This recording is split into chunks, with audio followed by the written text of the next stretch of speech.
Hello everyone! We're back with another devlog for Ode Generations Aiden, a top-down pixel art RPG that's based off my wife's book series. We've been working hard on optimizing our game so that it can handle more monsters, and that led me to take a closer look at the weapon systems, which were created much earlier in development and were the cause of some recent bottlenecks. Now, I don't want to get too much into the weeds here, but while animation players are wonderful and powerful nodes, they also tend to take a lot of bandwidth. We use one to animate the sharpness, and another to animate the charge, and one more to animate the tether or the enchantment. That's 3 animation players on every weapon node, and there's times when several of these occupy the scene. Not to mention that they're all controlled by a process function that runs every frame, which is, well, not very performant. Thankfully, we know enough about shaders now that we can solve this problem. And maybe I knew a little too much, because when I started into this, I ended up adding another feature that wasn't even required to solve any of these issues, which was a shader to swap the colors. Now, I've tried this a few times in the past, but nearly every tutorial that I've used doesn't seem to work.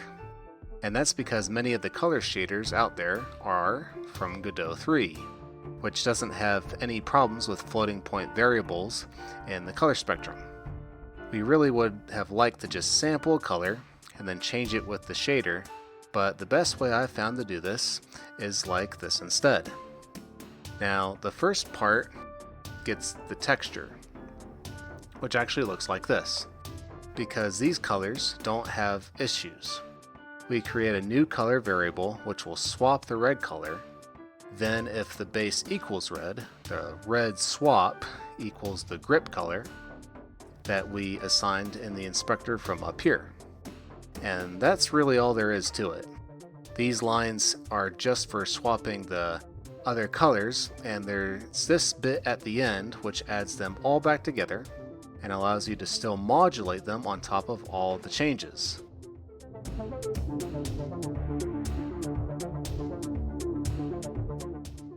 And that's what these 2 lines are for right here.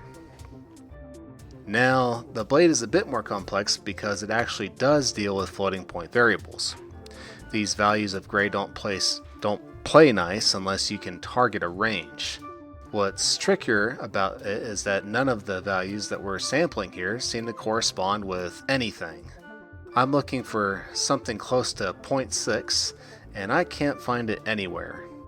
Which means that the easiest way to target a color is to start from both ends of the spectrum and just work your way through by tenths and then hundredths if you need more granular control. And by the way, if someone knows a better way to do this, feel free to let us know in the comments. Now with that out of the way, we can get to the fun stuff, which is this shader that makes the edges glow, which we are using to show whether the weapon is razor sharp and is placed on a copy of the blade texture. This part at the beginning is very similar to the other 2 because it is useful for targeting the edges, which are bright white and a shade of gray. The part that makes it glow is just this one line right here, which is controlled by these 2 uniforms for strength and tone. The tone is just a gradient texture 2D with some transparent and white colors. I've turned up the white beyond 1 with HDR enabled so that the blade will actually glow when the game is running. And I gotta say, this works and looks so much better than the way I was doing things with an animator. I had to do it for each weapon, and it took forever.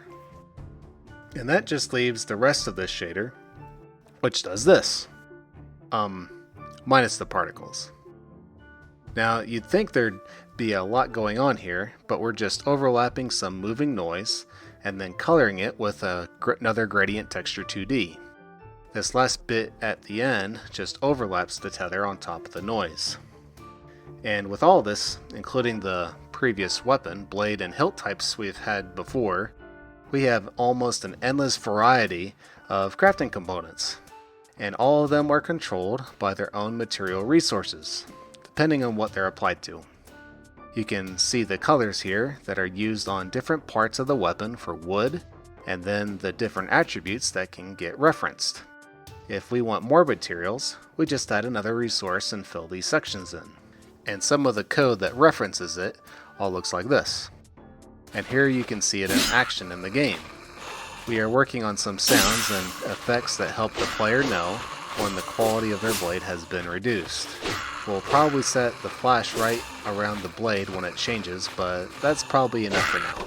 If you are curious about anything else we haven't covered, please let us know in the comments, and we'll see if we can't get to it in the future. And also, don't forget to like and subscribe if you want to see more content like this. We really appreciate all the feedback. It keeps us going. See you later.